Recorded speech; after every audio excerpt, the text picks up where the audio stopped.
we're going to start our panel discussion, slide-free conversation here about EPC contracting. And so with us now, we have Obi Ofebu of AMP Americas, a leading digester developer, owner-operator in the US. And Obi, I think, has pretty much seen every digester, every upgrader, every pump, every motor, every mixer. He's seen every type of contractor. He's seen good ones. He's seen bad ones. And so he and I both collectively have enough battle scars between us that I think maybe we've got some wisdom we can impart. So good to see you, Obi. How you doing today? I'm good. Thanks for having me. Appreciate it. Yeah, you're welcome. So where to start? So AMP, you're Chicago based. You've got how many operating facilities again now going? We got about 6, again, depending on how you classify an operating facility. You know, the BD folks who look at it farm based, you know, so we have way more than 11 farms. The way we like to look at it is how many gas upgrade facilities and interconnects we're going to. Yeah. So we got 6 with additional 2 coming online shortly, doing well over 1 million decatherms of low CI gas to the grid. Going to double that number by next year too as well. Yeah, for sure. You guys are a big dog in this space. So congratulations for all the success. And I never mind tooting your horn as being the first to figure out how dairy RNG got to a minus 254 CI. You were the first. It took a lot of work, and of course we learned from other folks that have worked on it prior to us. But yes, it's a lot of effort, and we're happy to where the space has gotten to now, right? It's spurred a lot of growth. Yeah. And so a lot of heartache has paid out for the entire industry. So we always love that stat too as well. So let's talk about how to achieve success, right? We've learned over the past few years that you have to be thoughtful and systematic to get projects from initial concept to full build out. And so maybe what does that look like for you these days to get from the first idea, let's say, to your how do you get to a firm price or a plus or minus 10% price? What kind of journey does that look like for you? Sure. So my previous background prior to getting into renewables and alternative energy is traditional energy, midstream, you know, offshore, downstream. And we all use the FEL process, and a lot of us are familiar with the front end loading process. What we've done at AMP and what I personally championed is adjusting that and tweaking that a little bit to be a little fit for purpose given the space we're in. And so for us, we go from conceptual design, feasibility, understanding what does the project even look like. Start there, align on the design basis, right? Align on what are you actually trying to do? Align on scope with your partners. There's a lot of stakeholders you have to take into account when developing these projects. The farm, stakeholders, the interconnect, stakeholders, the utilities, serving. So getting all the stakeholders and their needs and formulating a scope, that's what we have termed our pre-feed. So it's before you get into the front end engineering development, you want to align on scope, get a clear design basis of what you're trying to do. And then you can now, you know, ensure you're working with the right partner first, which we'll talk about here in a second. Get into the feed process where you're now trying to refine those inputs, refine those instructions, and then the dollars to actually get the details worked out. And based on that, you can now get to that plus or minus 10% on CapEx. So pre-feed and then the feed, FEED, front-end engineering development or design. That's right. So good. So you've got very disciplined strategies in both of those areas. So let's say something like cost estimating, is that an art that AMP has in-house, or do you mostly lead on your third-party providers to provide that for you? Initially, in the early days, it's going to be different from other developers as well. But in the early days, we relied on our third party. We did not have that in-house. Now, over time, because we've done a lot of these projects, we've developed that capability and have that capability in-house. Doesn't mean we don't rely on our external parties to sharpen those numbers, refine it, continuously improve it, and and get it better so we can estimate the jobs that we're about to do. But we have that internal resource that's driving that internal database of what we've done. And that's a skill, that's a discipline that we put in-house to help us get better and smarter and making decisions on projects. So we kind of titled this talk as EPC contracting, but kind of where is AMP in terms of early days? Your model might have been a little different than it is now. I mean, you can certainly have that single point of connection, but that doesn't come free, right? So what is the model you're finding to be the most effective these days for you guys as far as delivering a project? It depends. I think you mentioned we've had over a decade developing these projects now, right? And we've tried almost every type of contract out there. We've tried to be cute. We tried not to be cute, And so early days, I think, pushed risk to our EPC partners, which you have to pay for.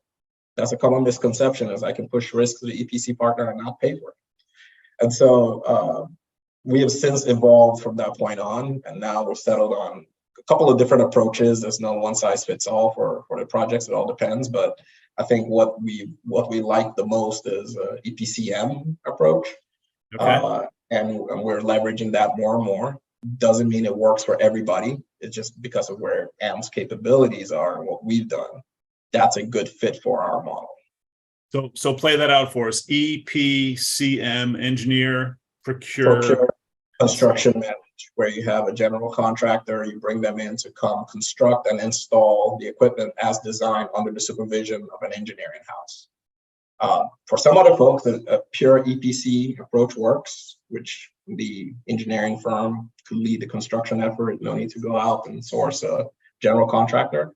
And for others, lump sum turnkey could work. Again, if they don't have the resources in-house and want to really push it. Different approaches work for different developers. There's no one size fits all. Yeah. So the engineer will take from 0 to 100% design. They'll fully take that to 100% then. That's correct. That's correct. And you have them procure it just because it takes a lot of time and effort, because buying things takes a lot of effort. All those T's and C's and the contracts is just so much to that. And we've been even involved in procurement piece of our contracting strategy, right? So because we have that in-house expertise and have a bunch of existing assets, we have a procurement group. So we are free issuing equipment purchases, meaning major pieces of equipment we will go buy ourselves. Let the engineer specify it, but we go out and have the direct contract with the OEM or the equipment supplier. For others, if they don't have that resource, the engineering firm can issue the contracts and own the POs and be responsible for delivery and things of that nature. So the procurement piece is a tricky one. There's a lot to buy, and we're not ready to take it all on ourselves. So we rely on our engineering partners to help with sourcing and procuring and expediting a bunch of the equipment and parts that we need to install the projects. Right. So if there was a process guarantee or a warranty from a provider, how does that come up to you as the owner? Yeah, early days, we're going through the EPC, right? That was the early days of AMP and what we were doing. And there's pros and cons to that approach. Currently, what we do is, if you do a free issue with the vendor, we own the performance guarantees and contracts with the OEMs. And we are comfortable doing that, again, because of the operational expertise.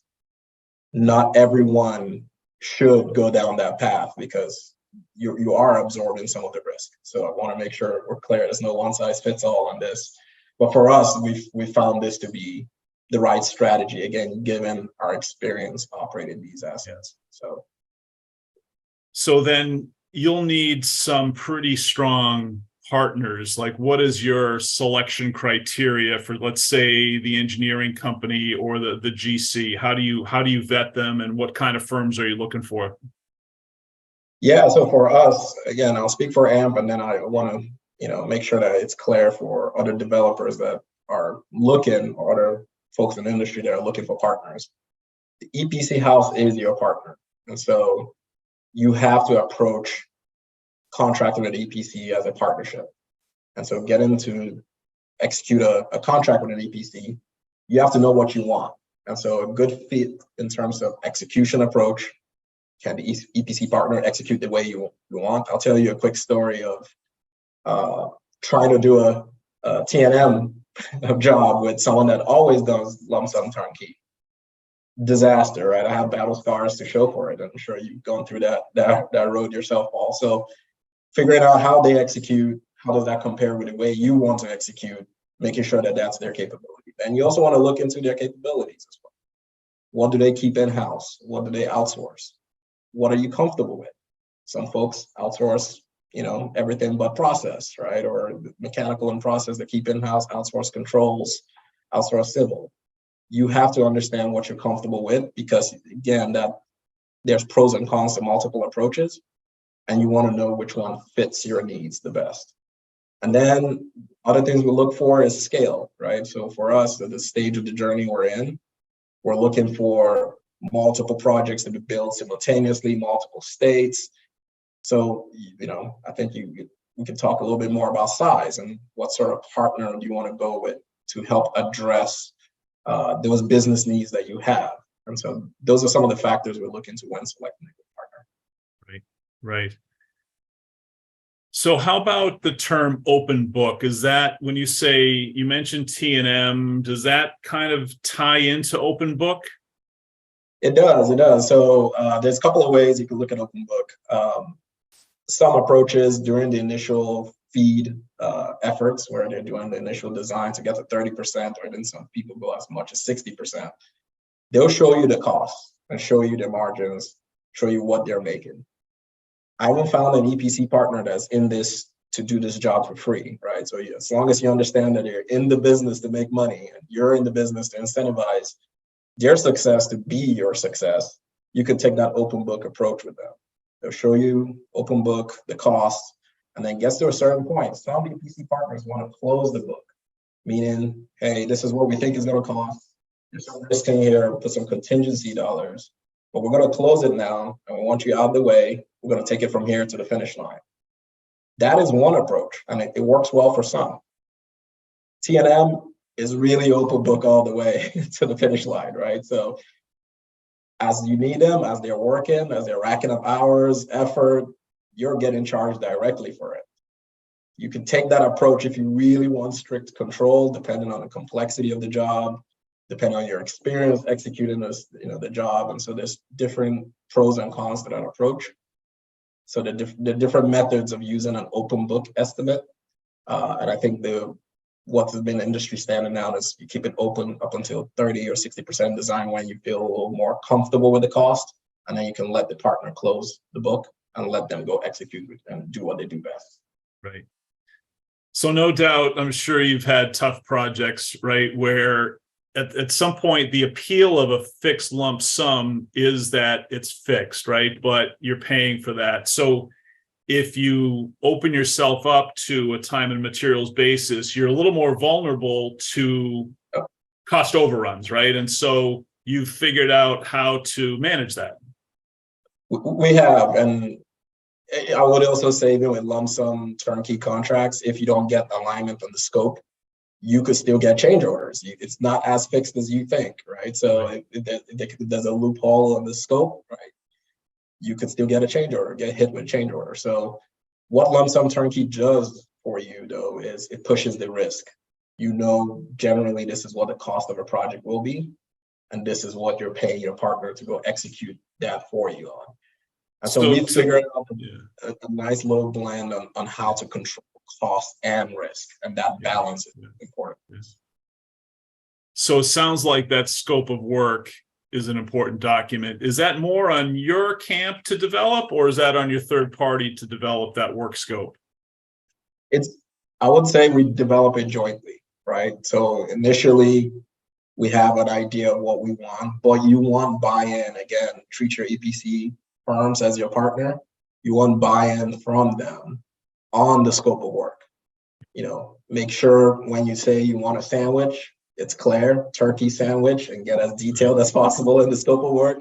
If not, you may get a burger, and it's also technically a sandwich, right? So getting very, very clear in the scope of work document with your partners is critical to ensuring that there's clear alignment right from the start. Yeah.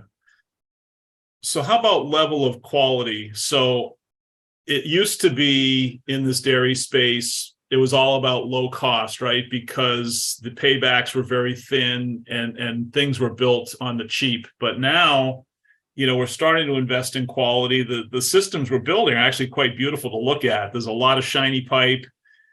So how do you align on quality? Whether it's, I'm sure the equipment is with the equipment vendors, but even like the construction, right? How do you tell or collaborate with partners on what your expectations are for level of quality that you're after? Yeah, so a lot of, I'll speak specifically for AMP and then talk generally about the industry, but my experience prior to coming into renewables was midstream, traditional energy. So quality is of importance for a couple of reasons. Like, what's number one that we care about is safety, right? So you want, as much as these projects are on farms, for us, dairy projects, we need it to be safe. We need everyone that works on it, gets home safely at the end of the day. And then you're talking about the investment. You're trying to protect your sponsors, your investors. 20-year life, 30-year life. There's design codes that tie to that.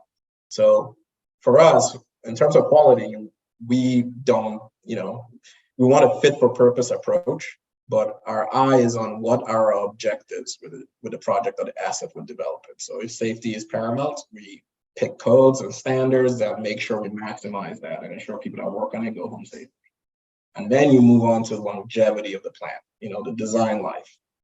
There are some trade-offs you have to make here and there. And so quality decisions get to be made with your partner, in line with your partner, to make sure that you're developing a fit for purpose asset that can last the design life you intend.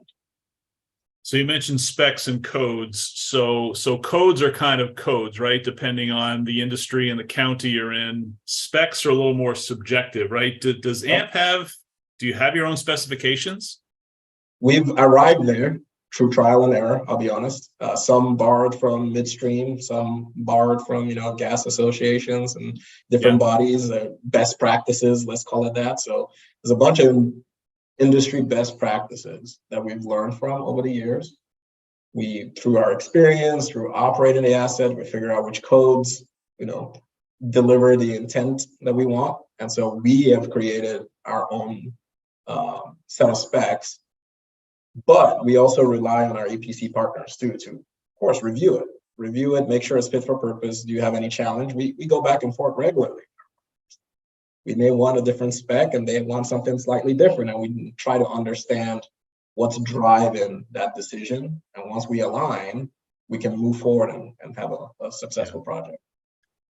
And that's a testimony to your years in the service and your education now, because when you can put in PVC pipe and when you can't, right? We've been there, done that, right? Like you put it in and 4 years later, you have a big mess, right? Or have an issue. It takes you downtime for an extended period of time. So some of those lessons learned have translated into how we think about projects and what sort of specifications we want. So we don't just carbon copy there's no specification has been issued for the RNG plants, at least not yet in the US, but what we have is lessons learned and industry best practices that we've kind of combined, and we have our specs that we go with. As you staff up, do you find places like oil and gas is a good type of industry to pull from for people that can sort this out? Or like how do you get people that can really get into the weeds on what it is you're trying to install? Is that kind of what you look for? It's one avenue. There are multiple, but yes, a really good avenue, especially on the gas plants that we build, the upgrade systems is traditional energy, oil and gas. They've seen it, done it, just at a smaller scale.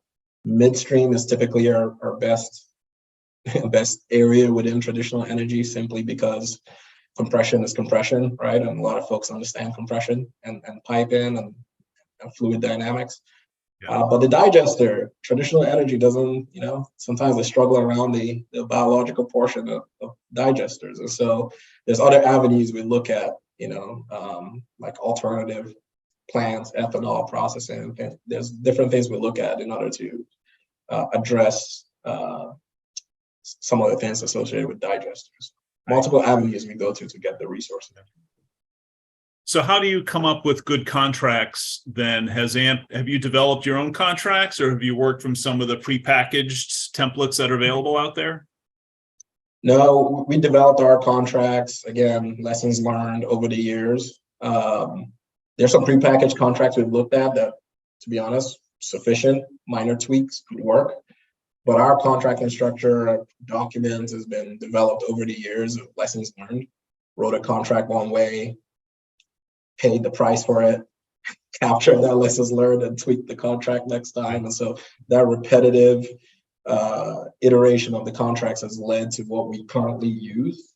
But one advice I'll give to other folks, other developers who are just starting out, don't have a template, still trying to figure out where to go.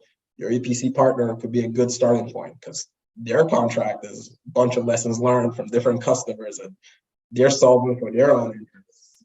That document, tweak it for your purpose. Different places to grab it. Right. Gotcha. So how has been this inflationary period been for you as a buyer to try to not go crazy with people jerking you around with price increases left and right? Yeah, it's been tough. Construction costs going up, steel price goes up, lumber goes up, comes down, and then goes up again. And so interest rates are not helping. So costs are going up. And so how do you protect that? Working with your partner. After COVID, huge push for construction. So everyone's busy. Everyone, has projects and a long line of folks that want them. So demand is high. Now you have to work with your suppliers as partners and figure out what can you do in order to get in the slot. What sort of master supply agreements can you execute? And then another thing is with your EPC partners, what are your objectives? Are you schedule driven? Are you cost driven? Those sort of objectives could help with, dealing with construction costs. Because if you're cost driven, there's different decisions you can take in order to keep your costs a little lower.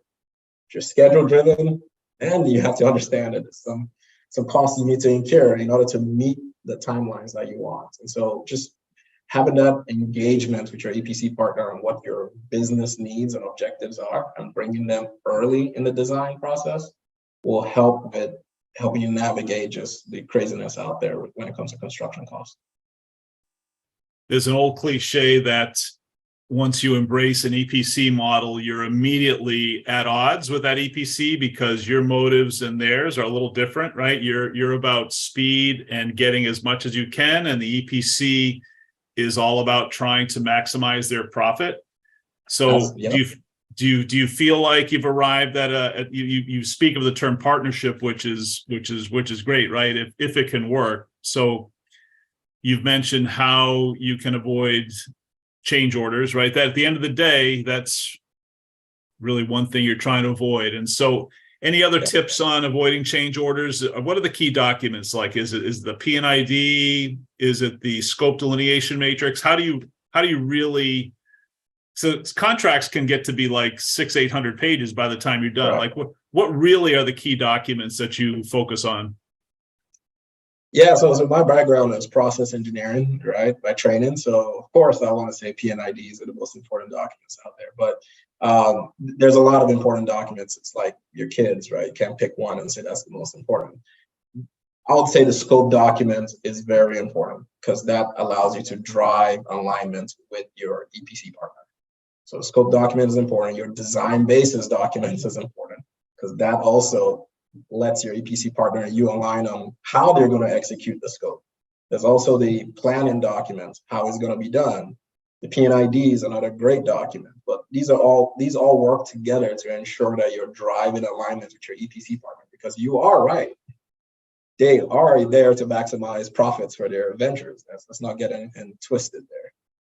But you can make their success your success. And so there's ways and avenues of tying, incentives. You can go with a carrot or the stick approach, whatever works best with that partner. But you can tie incentives where their success equals your success. They go faster or they maximize their hours spent to deliver. You also deliver as well and meet your objectives. So it's not just the stick, you give them a carrot as well. You give them some carrot. You give them some carrot to aspire to. Like you can make more money by doing this successfully. And guess what? For them to do that successfully will drive your business and your objectives. And so Mhm. There's ways of trying your best to make it a good partnership. It's not easy. It's not the easiest thing to do, but that's the best way to look at it in order for you to be successful. So what is the ratio of projects where you've assigned penalties versus given rewards to your partners? Oh man, that's a tough question. It skews heavily towards rewards for us. Oh, good. Oh, good. All To right. the point where we understand what we're trying to execute with our partners, we understand the scope, and we're working with them on it. The stick approach is not as helpful because we are instituting a lot more control and taking on a little bit more risk. So the reward approach seems to be what has worked best for us working with those partners. Yeah.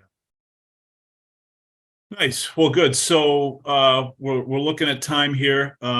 It's always good to chat with you, Obi. And Sure. so any kind of last things? What question didn't I ask? Anything else to share here before we call it?